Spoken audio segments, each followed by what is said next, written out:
Hello, everybody, and welcome to episode 25 of the Capitalist Corner. I am your host, Mark Pellegrino, and the chairman of the American Capitalist Party, with my co-host and co-chairman of the American Capitalist Party, Michael Liebowitz. So, Mike was just a little late coming to the show today. Apparently, some aggravating stuff was going on that he wants to share with us. What was happening, my friend?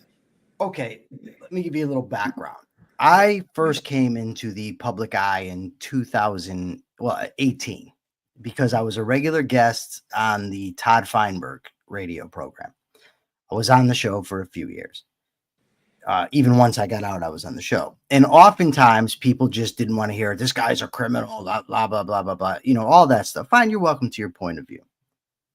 But what irks me, and I probably shouldn't let it irk me, but when it over and over again, when people lie about me, that's aggravating. Listen, I've done plenty wrong, right? Without people needing to lie about what I've done. I've done things that the public doesn't know about, right? Horrible things. I have no problem admitting it. No problem confessing it. No problem saying I was wrong. Nothing, right? But you know what we went through online were these shattering hegemony people. They put this thing out and said Liebowitz ordered the stabbing of his ex-girlfriend. No, False. it didn't say that. It said What did it say? First of all, this is clearly an American Communist Party Propaganda wing. propaganda wing. Yes. What they said was that, one, you were the founder of the American Capitalist Party. They also said that you personally stabbed. Right. Yes, that's true. Yes. So there's two lies right there. Two. Yes. Right. Then, I get mixed up because I got into it with them overnight a little bit. And I just tell them over and over again, basically, look, you're cowards. You hide behind a fake name. You get tough online. You're a bunch of cowards. The guy says, you're a psychopath. I said, listen, you defend and support Joseph Stalin, right? You spend all your time online insulting people and lying about people, right? Who's the psychopath? That's the first thing. So then today I called up the Tom Shattuck show here in Connecticut, very popular local talk show. When I call, they put me on, right? So he puts me on. And initially I wanted to talk to him about Donald Trump and deporting citizens. But then he says, no, that's not what happened. They didn't actually. And so then we went to a break and came back. So I wanted to talk to him about the misinformation that's out there and how it's very difficult for a person to glean the truth when everybody can source shop to support their opinion. In the meantime, I pitched to him. I said, listen, you should have me on as a regular. And he says, well, Michael, you're very hard to debate. And that. And he says, yeah, we'll probably do it. And then I said, before I went, I said, oh, by the way, I'm now the vice chair of the American Capitalist Party. You can find us at americancapitalistparty.org. I said, the chairman is Mark Pellegrino. And I said, do you remember the movie The Big Lebowski? He's the guy, they dunked his head into the toilet at the beginning, and he also played Lucifer. He then said to me, so he probably knows, and I don't remember now who he said, but he said, you probably know somebody. And I said, I don't know. He knows a lot of people. Whenever I go anywhere with him, he gets all the attention. So I hang up and I put it on. This guy, Rudy, calls, who has always hated me, just because what it boils down to is envy. They can't stand that they don't get the attention that I get. Like, he was passed over today to put me through. You know what I mean? Because your takes aren't very interesting, dude. It's not my fault. So we get off the air and he tells the host, I will stop listening if you have this guy on. All right, I don't care. You don't have to listen to me. You don't have to like me, right? Whatever. So he then says, this Liebowitz guy, he had his ex-girlfriend stabbed. That's lie one. Did not. I was acquitted of anything to do, one, with a stabbing, and two, anything meaning her harm. And I hate to talk about this. The reason I hate it because I have no interest in trying to minimize what I did, right? None. Well, I mean, by the way, it's lies. This is all in public record. I mean, people could look up right. If they want. They exactly. Could see exactly what you said, exactly what happened, exactly how you responded to what happened. Everything. Yes, everything. So the guy says, why don't you have that girl on? Okay, if you were to have her on, what you would find out is that she and I are very good friends. that I do everything I can to help her, that when she needs things, she calls me, that her mother loves me, that we're very, very close friends, right? So that's what you would find out. He then says that Liebowitz is now in this new party because the Libertarian Party kicked him out. Another lie. I quit the Libertarian Party. And it's all very public, right? I can supply the text messages. It's like when the guys from the Libertarian Party of Connecticut came out and told me that I didn't get them any publicity. So I screenshot the actual conversation I had with the chairman of the party and showed it, because it actually said, Michael, you've gotten us more publicity in the past week than we've had in the previous 10 years, right? I quit the party because they would not denounce somebody that was glorifying the Unabomber, right? That was the main the straw that broke the camel's back. That's all very easily verifiable. So it's just like, look, you don't have to like me, you don't have to talk to me, whatever. I don't, that's your right. But lying about me, at some point, it's just like, Jesus Christ, just stop lying. Just tell the truth. And then he says, but Todd Feinberg, he wouldn't have on correctional officers. BS. He had an open offer for them to come on and try to refute what I was saying. I debated a correctional officer. You can go find it online and see how it went for the correctional officer, who I was on his show. I then told him, you want to come on my show and we can debate? And he said, yeah, sure. I'll get back to you. That was a year ago. I haven't heard anything. Right. So it's just, I don't know, man. Like, it's usually the stuff doesn't bother me, Mark, but sometimes the lies, it's just too much.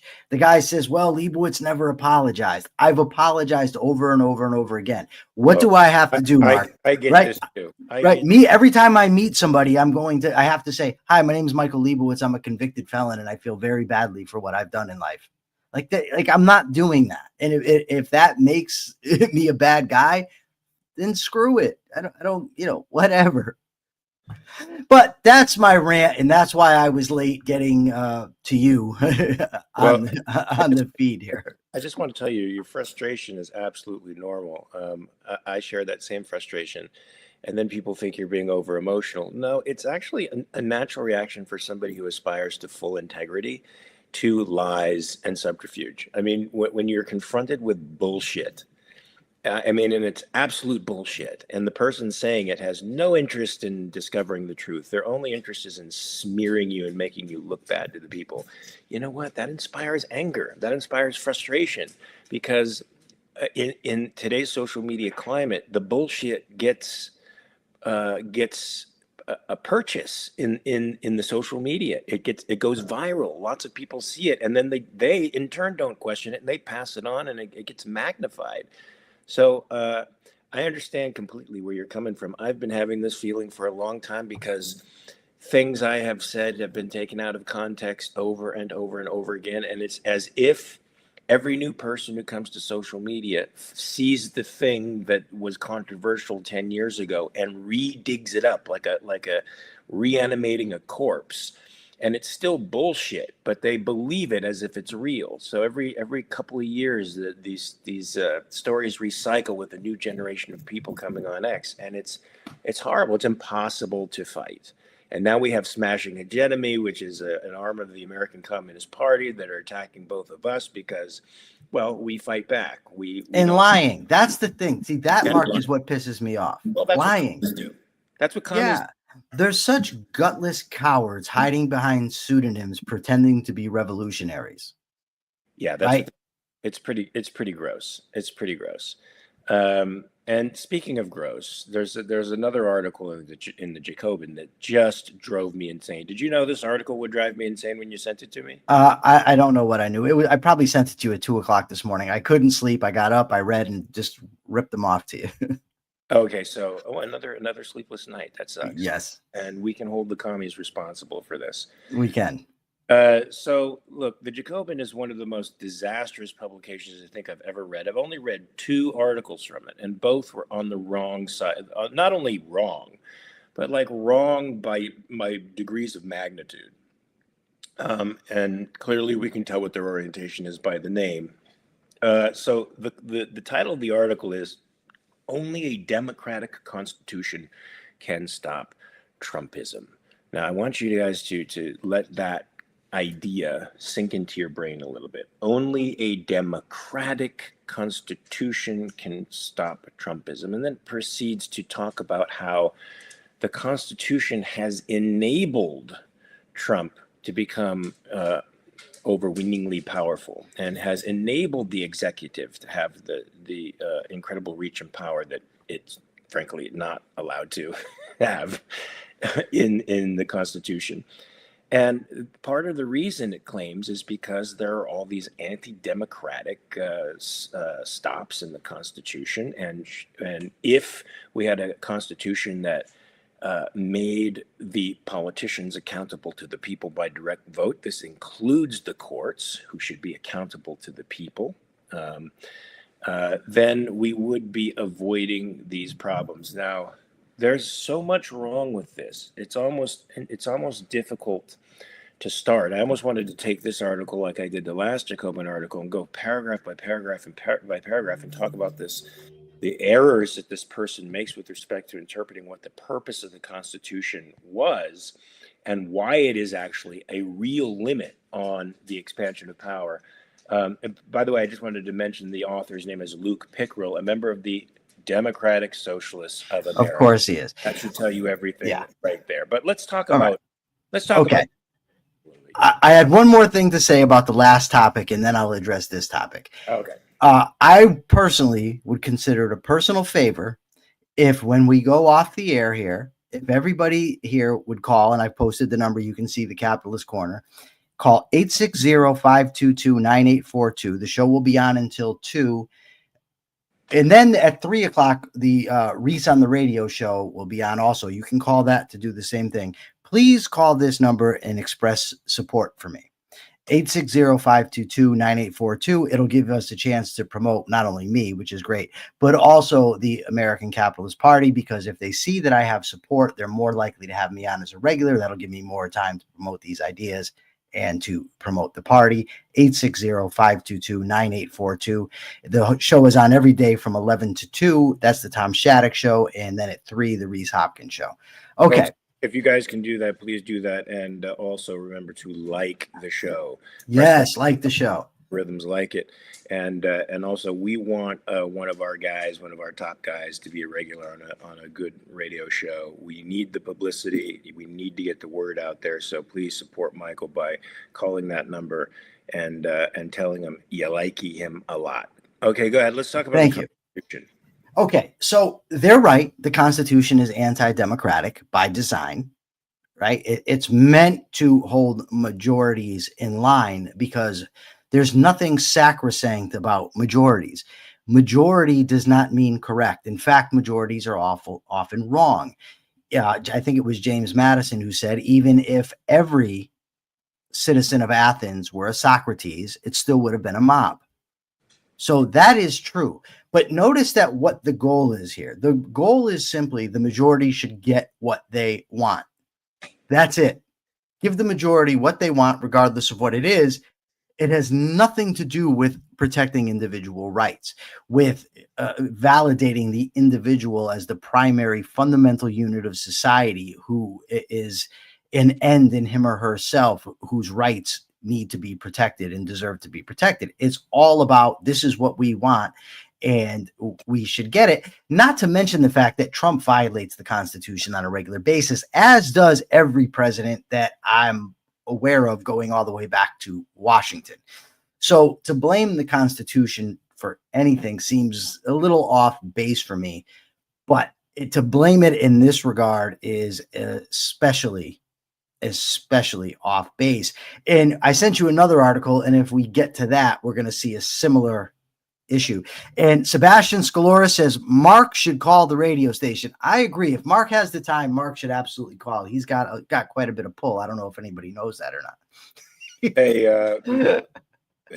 Michael, if you could send me that, because I have an appointment immediately after this, I will try to call as I am driving. Awesome sauce. And people, the phone may be busy, so you'd have to try a few times. I'm going to text it to you right now, Mark. But that's my take on the Democratic Constitution. Utterly ridiculous. Okay, yeah. So, folks, when majorities dictate everything, who loses? This is a rhetorical question to you, Michael, but I'm going to say who loses? Or maybe to our audience, if anybody wants to come up. When the majority can dictate everything, who loses? And I'll wait for a little response for about 2 seconds.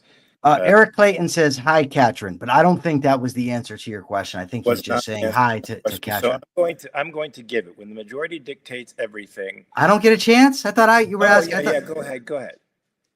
What's happening here? I'm having a bad day. It has to be all right. So because you're having a bad day, I'm gonna when the majority dictates, the individual loses. The individual. Now you skipped a step, though, buddy. What do you mean? You skipped a step. Well, you have some step that no one knows about. You got it. You didn't even.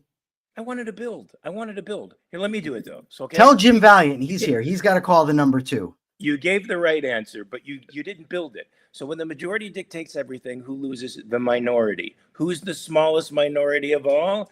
The individual. That's right, folks. That means you and me. We lose. If we are in the 49% that does not want what the 51% wants, we lose. And look, in a democracy, everything is political and everything is on the table, including your rights, right? I mean, if a constitutional system is meant to protect and defend individual rights, then your rights are inviolable. They are enshrined, and the purpose of government is to protect them. That is not the purpose of a democratic government. A democratic government is to express, the purpose of a democratic government is to express the will of the majority, which will always, always hurt somebody. So our founders were absolutely right to put protections in the Constitution to defend the minority. Now, there were a couple of institutions that were created by the Constitution that have had a lot of a criticism lately, particularly from the left. One is the Electoral College, and it's one of the things that this author liked to hit upon, that George Bush didn't win the popular vote, but he won the Electoral College, and that Trump in his first election didn't win the popular vote, but he won the Electoral College, and this is, according to them, a disaster. Now, what say you to this? I think the Electoral College balances out the democracy, balances out the potential for demagogues, which doesn't seem possible now since one demagogue has won the popular vote and the Electoral College.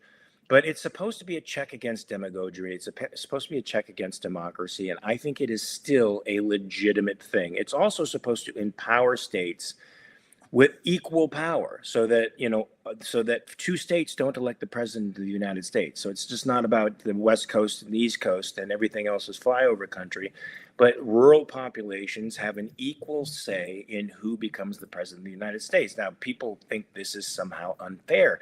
I don't. What say you? I think that I'm for the Electoral College. Let me just state that.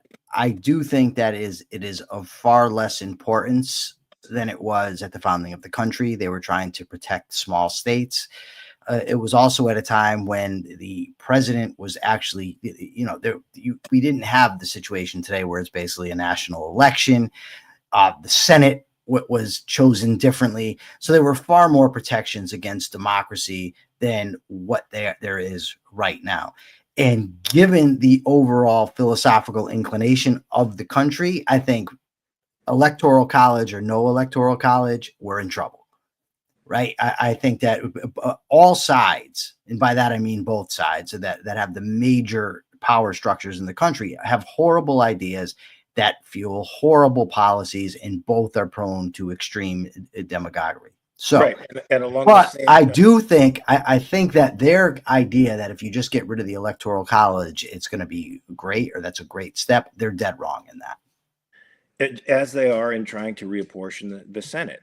where, look, folks, the House of Representatives is apportioned according to population. The Senate has 2 senators per state, and it was deliberately set up that way, again, as a counter to democracy, to make the small states have an equal voice to the large populous states. This, to me, is important, but there is a movement to reorganize the Senate, to make it more reflective of the populations of each state. In other words, to make it like the House of Representatives, which it's not supposed to be. It's supposed to be a more deliberative body with a wider scope of vision and a longer vision than the House of Representatives, because it's not immediately answerable to the people, and it's not about individual districts, but an entire state, and it has much wider scope. But this movement to reapportion the Senate is also in lockstep with the movement to try to eliminate the Electoral College. Both are intended to undo the rights of the minority. Folks, that means you and me will lose. A representative republic protects the rights of the minority, and that includes unpopular minorities. And that's the only way in which individual rights can be protected. Democracies do not protect individual rights. They protect and defend majority will. That's a very, very different form of government, and it's a whimsical form of government, and it's just as tyrannical in its own way as one person ruling by whim, or an oligarchy of more, or an autocracy. It's the same thing with a different face. So we don't have to get into all the details of this thing, but I mean, the guy names example after example after example. But let's face it, the legislative branch of government has deliberately ceded lots of power to the executive. They should be getting a lot of that power back. And if Trump were truly interested in making America great again, he would start ceding executive power as well, and letting that go to the legislature, and staying in his lane, which is predominantly foreign policy, right?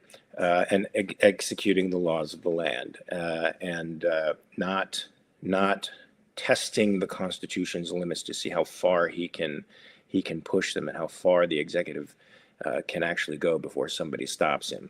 And then he says, "I'm kidding," at the very end of it. Which is going to be sort of a story that's coming up soon here. So did we exhaust within our? We did. I think we did. We did a good job. It's a good time to tell people, though, to hit the like button for the show. Hit the like button, and also go to AmericanCapitalistParty.org and give us your support. Give us your support. Sign up, donate, become a member, and read our platform. If there's anything you disagree with, please let us know, and we will take it under advisement. James Valiant says the Senate is much less democratic. The one thing that cannot be altered by amendment is state representation in the Senate. Well, that's good. That's good, I think, right? Luckily for us, altering the Constitution through an amendment is a very, very difficult task. It takes lots and lots of people to do it. And I don't think there's the political will to do that, even if there is the emotional will to do it. It takes a lot. Super majorities, folks. So, there was I guess Trump had an interview with Meet the Press. He did, yes. What some pundits call Meet the Depressed, which I think is probably an adequate term for them. And in there, of course, were a bundle of contradictions and lots. Come on, I don't believe that. No, that can't be true. Circles. It's not like Trump speaks in circles and directly contradicts at the end of a sentence what he began the sentence with. But but it did sort of happen this time around, strangely. Very strange, yeah. So Trump, I mean, you have to laugh at some of this stuff, because when Trump was asked about the economy and how the economy is going, because of course the economy over the last month or so has shrunk, which is sort of the signs of a recession. He denied that had anything to do with the Trump. Yeah. with the imposition of 145% tariffs on China and general tariffs across the world that started a trade war. None of that, including the loss of $6 trillion in wealth during the stock market crash that resulted from his swift tariff action, had anything to do with Trump. He said, here's what he actually says. And this is a quote. So he's talking about himself in the third person, which I find totally annoying. Mark Pellegrino finds it annoying when somebody talks about himself in the third person. So does Michael Liebowitz.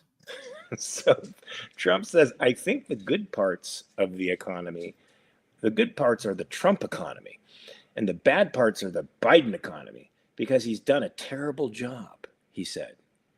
Okay, this is his response to the sinking parts of the economy as a result of his, deadly tariff. His evidence is for Biden doing a terrible job, the horrible parts of the economy.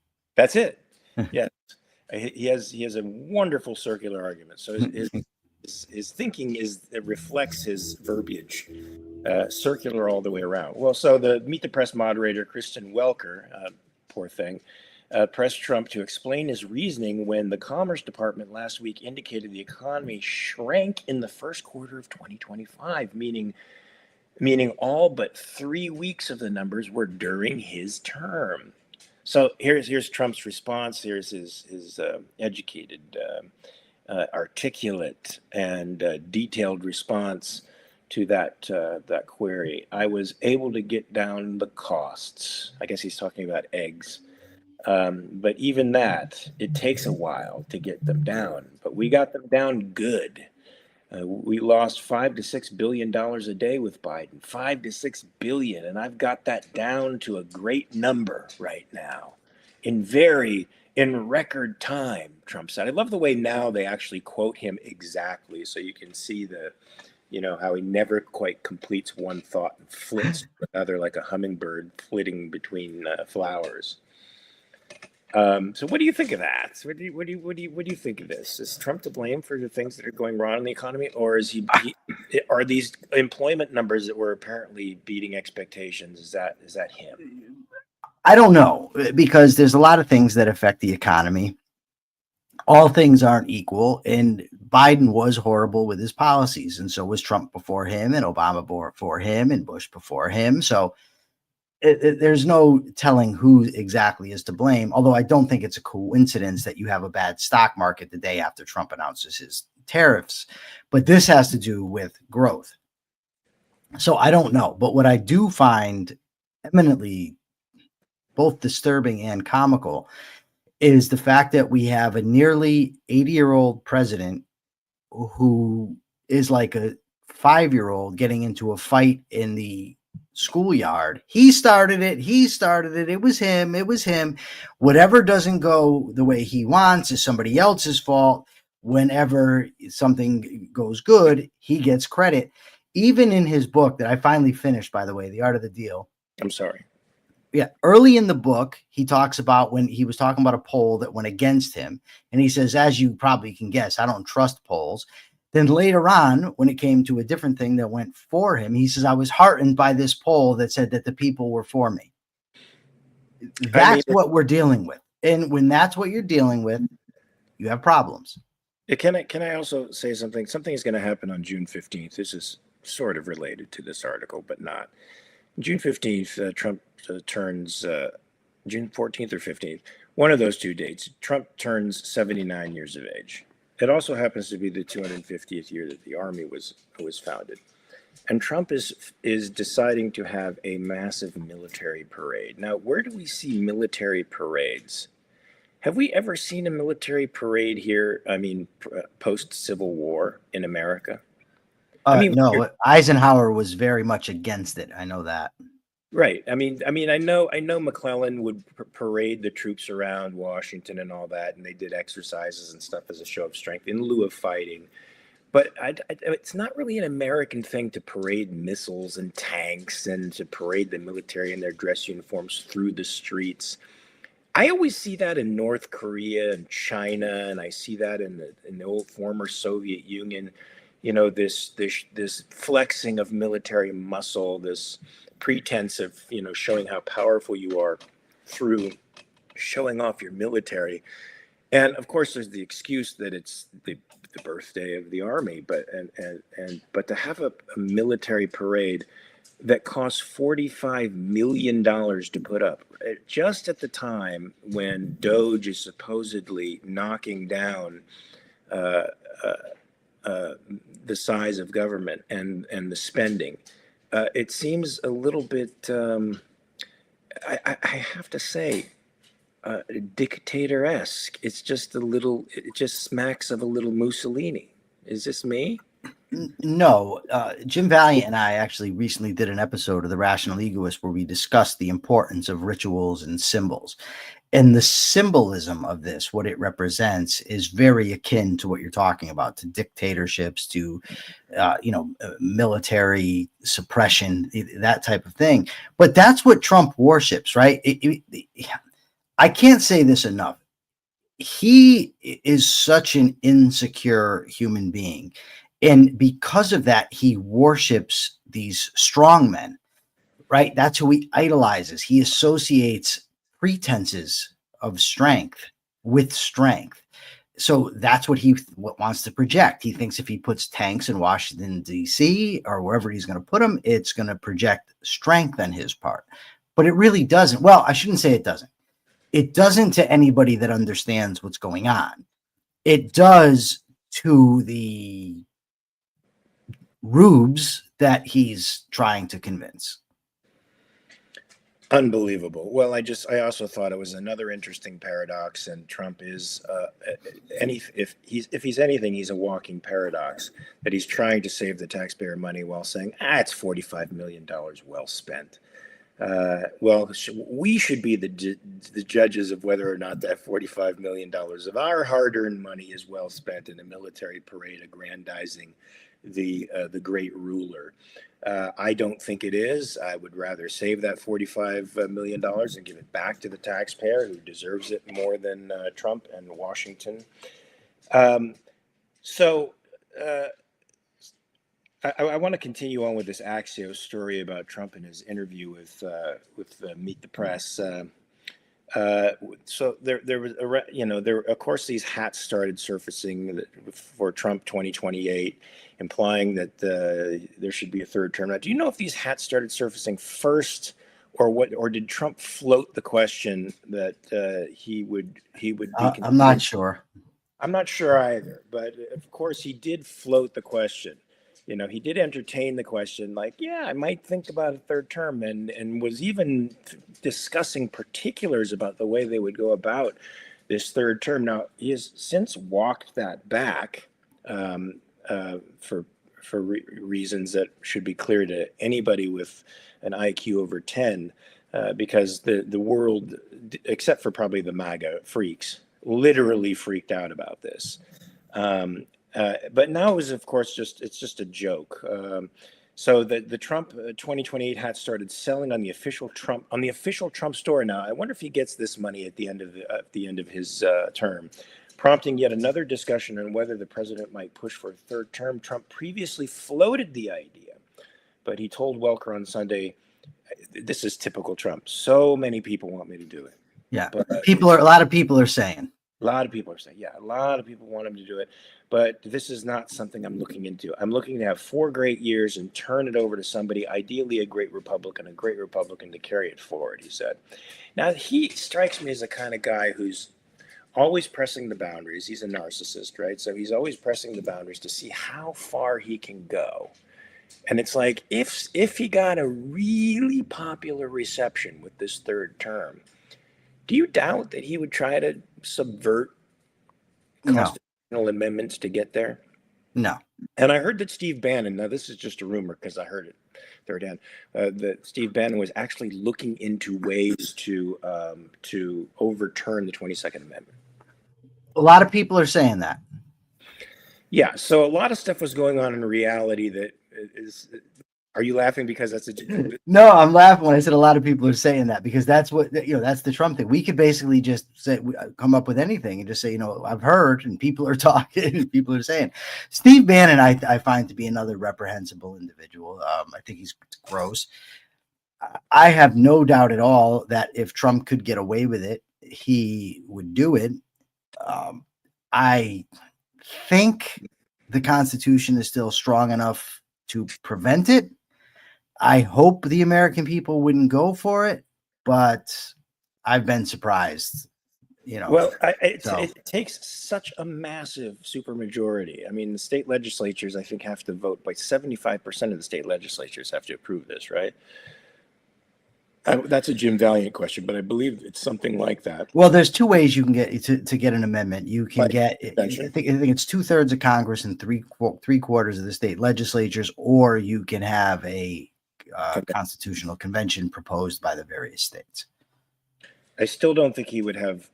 I don't think he would have the votes to do it, but I don't either. Stranger things have happened. Also the president has given us many mixed messages with respect to tariffs. What he told Meet the Press is the president said he wouldn't completely eliminate some tariffs because, quote, if somebody thought they were going to come off the table, why would they build in the United States? Brilliant analysis. Yeah. So folks, for all you people who thought he was just using this for leverage, no, he also is using it to try to bring manufacturing back to the United States, even though Akira Felix says the Constitution didn't prevent FDR from having 4 terms. No, but there was no constitutional restrictions on it then either, Akira. The constitutional restrictions came afterwards. Right. Indeed, they did because of FDR. They did. Before that, it was precedent. So also Trump acknowledged that trade between the U.S. and China has been significantly impacted by the 145% tariff, but reasoned that the U.S. doesn't, quote, have to waste money on a trade deficit with China for things we don't need, for junk that we don't need.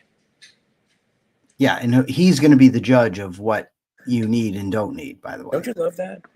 The political class is always telling us what we need and what we don't need, and then creating the political atmosphere that makes those things that they want or need accessible, but the things that we want or need inaccessible.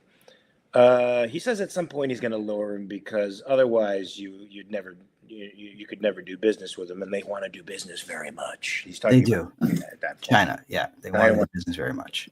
Now, apparently, according to a lot of conservative outlets, China is actually going behind the scenes. And even though they're claiming outwardly that they're not negotiating and that they're not budging, because Xi Jinping would look weak to his people. He right now, he looks like he's the strongman standing up to Western oppression. But they've walked back some of their tariffs, I believe, on something like 130 American products, and they're starting to walk them back in other ways. And, of course, Trump is beating his chest and saying here, that look, what I said from the very beginning seems to be true here. He is wagering the American people on a bet, and the bet is that our economy is the least terrible economy in the world, and so he believes that China will blink because its economy will collapse before ours does. And I think that's a terrible wager. What do you think? It is a terrible wager. The problem is Trump has a magical view of tariffs. He thinks tariffs are a silver bullet to solve all kinds of problems. He always has. Now he wants to tariff your industry, the movie industry. He wants to any films that are created overseas. He wants to put a tariff on those because he's judging that movies suck nowadays. They're doing horribly. So we need to put a tariff on foreign films. And I guess Trump is then going to decide when the movies are good again, make the movies great again. The thing that irks me so much is this all is just the mental fantasy of a deranged 78-year-old man. That none of this has any basis in reality, but yet he has a base of followers who will second anything he says and anything he does. It's brilliant. When Trump says it, it's just brilliant. It's just great. And we are in a real damn mess. And the solutions that are being proposed are we need a democratic constitution.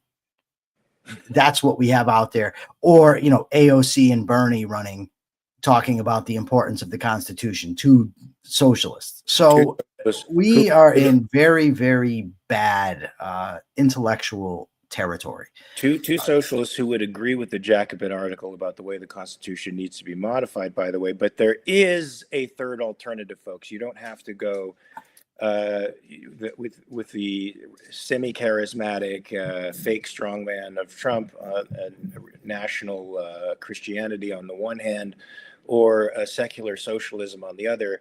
You can go with the American Capitalist Party, and you can actually find a party that will represent you by defending individual rights consistently across the board. No compromises. You know what? Akira said something very interesting here that you remember when Tucker Carlson was raging against dollar stores? Yes, and he was talking about how horrible libertarian economics is, and yeah. I mean, this is a guy who, like 10 years ago, stood for "quote unquote" libertarian principles, whatever those are. And now he was raging at dollar stores. And Akira says Tucker Carlson has been pushing for a whole cheap goods are degrading thing. You know what? I'm not thinking that when I walk into a dollar store. No, I don't feel degraded at all when I can actually buy stuff. Right. When I can afford something, I don't feel degraded. I just don't. I don't feel degraded for being able to buy shampoo and soap and fruits and vegetables and other food that I can afford and ordinarily wouldn't be able to. I mean, listen to these boutique limousine conservatives now. I mean, they're just as anti-capitalistic as the Marxists are on the left, and this is the alternative they're giving us. Apparently, he criticized Amazon and Walmart around 2018 because they were providing cheap goods. Well, folks, the capitalism and cheap, he probably means, a low quality goods. But, capitalism provides you with accessible goods. And Tucker's a multi-millionaire, right? Right. So if it doesn't really make a difference to Tucker Carlson if I can't afford to buy clothes or if I can't afford to feed myself. It's degrading. I suppose it would be more dignified if I had to go to a soup kitchen and beg for food. That might be better. That might be a more, like I said, dignified state of affairs for Master Tucker. Well, apparently this is so. The political class seems to think that giving dignity to people has nothing to do with work, and work has nothing to do with self-esteem. Productivity has nothing to do with self-esteem. All they need is just somebody to supply material values, and voila, they have dignity. I think it's morally depraved, and I think it is destructive to the human spirit. I think the welfare state has been destructive to the human spirit, and destructive generally of society. Because it's immoral. And once again, folks, Rand is proven right when she links the practical and the moral. Should we continue with this, or have we heard enough of his roundabout interview with? Well, we've got to get to more stuff. The news is never ending. The news with Trump is never ending. So you also look, here's another thing, and I only got to read partly through this article, so you might be able to discuss this a little bit more, but I agree with the premise of it. This is from Reason Magazine. Immigrants and radicals have the same free speech rights as everyone else. Now, that is a declaration that is controversial today, because you get people on the right saying immigrants don't, even Douglas Murray, immigrants don't have the same rights as citizens do. Now, it seems uncommonsensical. Is that a word? It seems to defy common sense. Let's just put it that way. I liked uncommonsensical better, but I'm big on neologism, so maybe it's just me. It seems like it defies common sense to claim that an individual who comes into this country does not come under the protections of the Constitution, fully under the protections of the Constitution. That would mean residents here who work here, quote unquote, legally, they have legal residence here, they start families here, would not have the same protections as a quote unquote citizen would. And so they would not be subject to due process if something were to happen to them. I find that reprehensible. And so did this article. What say you? Because they're talking about unpopular people. They're talking about these jerk offs who are organizing protests in Colombia. They're clearly anti-American, pro-Palestinian, anti-West, Sure. say terrible, terrible things about the United States. They want terrible things to happen. One of them even claims to have killed Jews when he was in Palestine as a young man. I mean, these are reprehensible human beings. But does the Constitution still protect them? From what I understand, in some ways, yes, in some ways, no. I'm not equipped to answer in which ways it does and which ways it doesn't. But free speech, as a right, not a right granted by the Constitution, but as a right, I think needs to apply to everybody. I don't think being an American citizen grants somebody some extra human status that we're allowed to say things, but somebody that is an immigrant doesn't have the right to say. That includes the right to say things I find reprehensible, right? They want to say they hate Jews. They want to say Jews suck. Jews are conspiring, whatever. It's a part of, we don't need protections against speech that everybody likes. You need to be able to say things that people don't like. And just like they have the right to say what they want, you have the right to call them jerk-offs. Yeah, right. Right. And this is one of those cases where I fundamentally disagree with everything these people are saying and stand for. This is one of those cases where the chilling effect of deportation is causing them to reduce classes that I think are phony classes. It's causing them to reduce writing screeds against Israel that I think are terrible and libelous. It's causing them to do a lot of things that I think are awesome because we see less of them in the public sphere. But that's not the way I want it to happen. And unfortunately for me, I agree with the principle of free speech and that these people have a right to make their claims as dishonest as they are.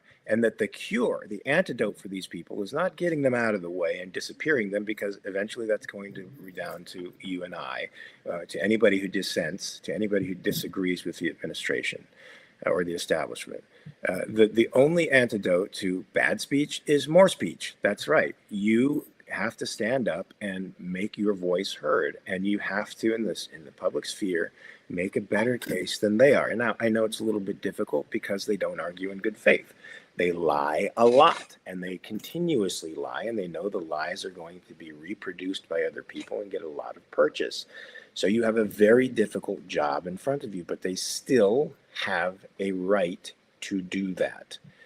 Remember, the rights were developed for the protection of the minority, and particularly the unpopular minority, because it's easy to start violating rights, to start the process, to start the precedent by attacking a very unpopular minority. But once that wedge is set, that precedent becomes the precedent for larger and larger violations of rights. So, folks, as much as you might hate some of these folks, and I do, I hate these folks, they have a right to say what they say. And you have a right to say you hate them. And when truth is on our side, all we have to do is reference truth. We don't have to hide anything. We don't have to pretend anything. The liars do.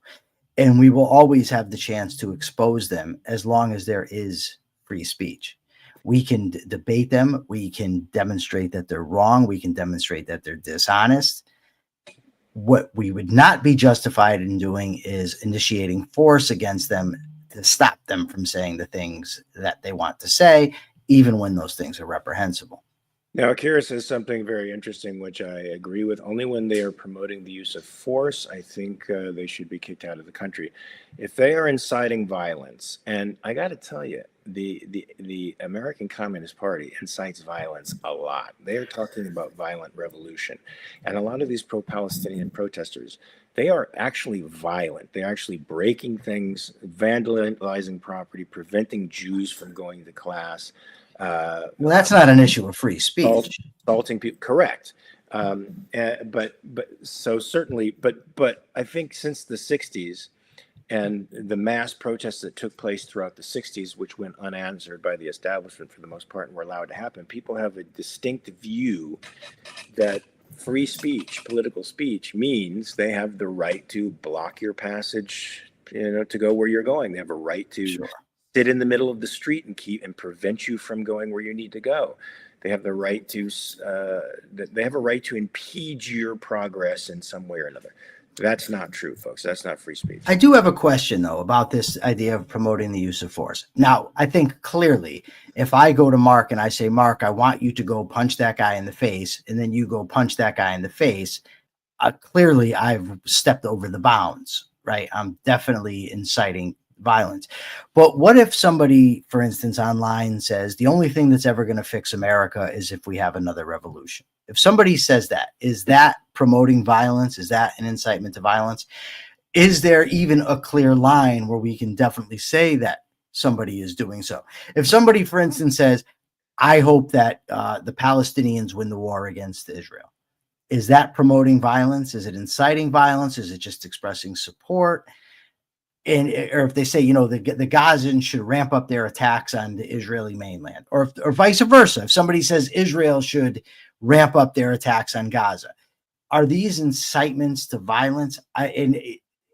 When you say no, I don't think so. First of all, you said revolution, and that's true in America. The only way we can change America is by revolution, but it's not violent revolution; it's a revolution of ideas. Because we have to remember that America is primarily a concept. It's a series of concepts. It's an ethical standpoint that the vast majority of people at that time more or less implicitly understood.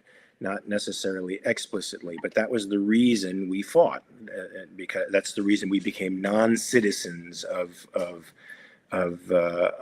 Britain and became rebels. And so, yes, we certainly need a philosophical revolution. So you would not be inciting violence; you'd be inciting something. You'd be inciting thoughtfulness in that case, unless you outright said physical violence, like, for example, from the river to the sea or intifada around the world. The things that they chant, where they're claiming they want this violence to expand across the whole world and even into the United States. Now that, to me, isn't free speech. Well, what if somebody were to say the only thing that's ever going to fix America is a revolution on par with the American Revolution?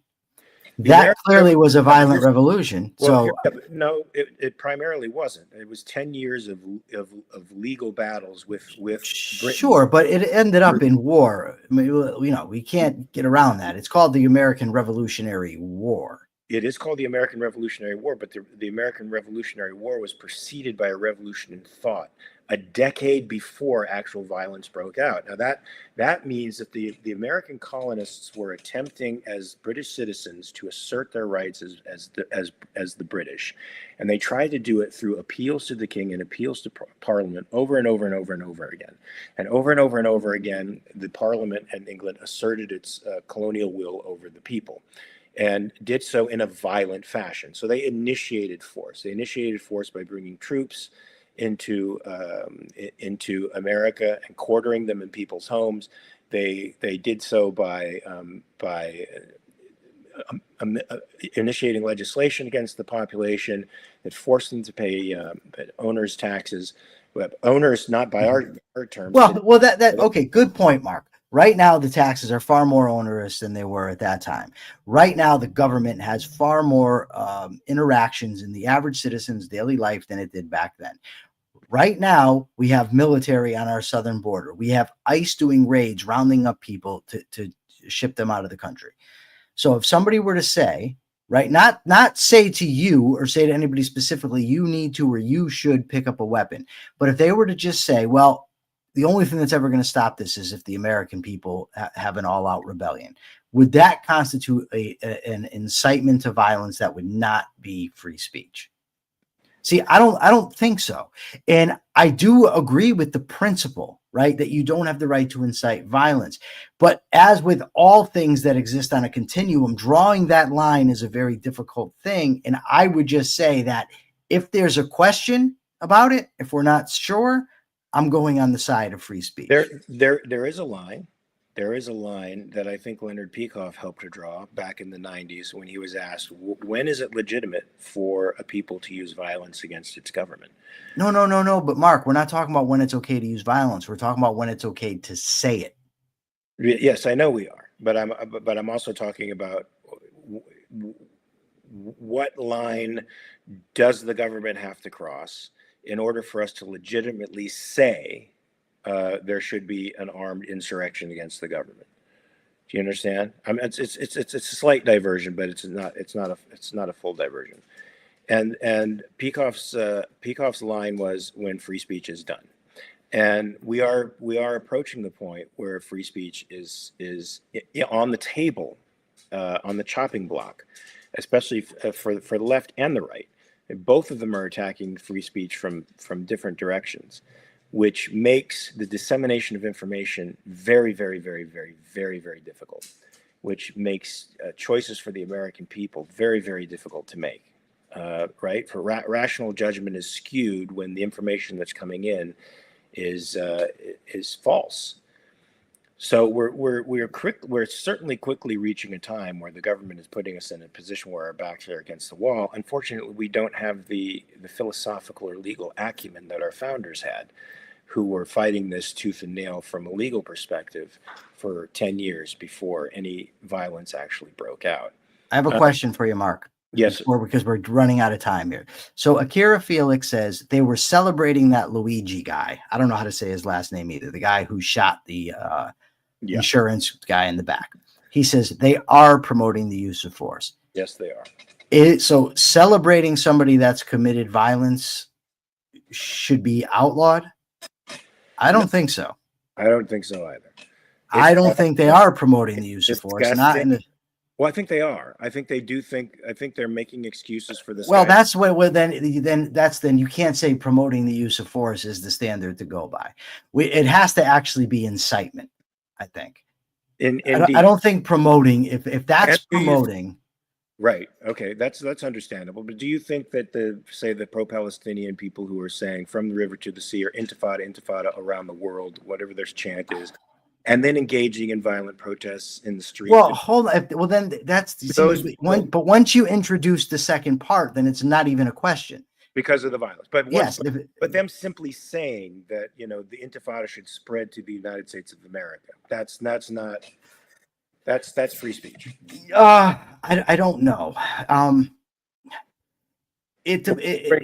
We should bring James on to discuss. Well, but this is not just a legal issue. This to me, it's an individual rights.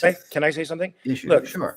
For me, almost anything you say in a group blocking the streets, you have no right to say. Well, I agree with that. I'd go with that 100%. If you're blocking the streets, then you're not just engaging in freedom of speech. You're already initiating force against me. I can't go to the hospital to see my right. mom. But then that's not. But then that's the answer there. That's not a question of what violates free speech and what doesn't.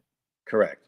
So I don't think universities are places for people to protest. They're certainly not places to prevent people from going to classes. The streets are not places of protest. If you want to protest, rent a hall, rent a park, go there peacefully and assemble and do your thing, but stay out of everybody else's way.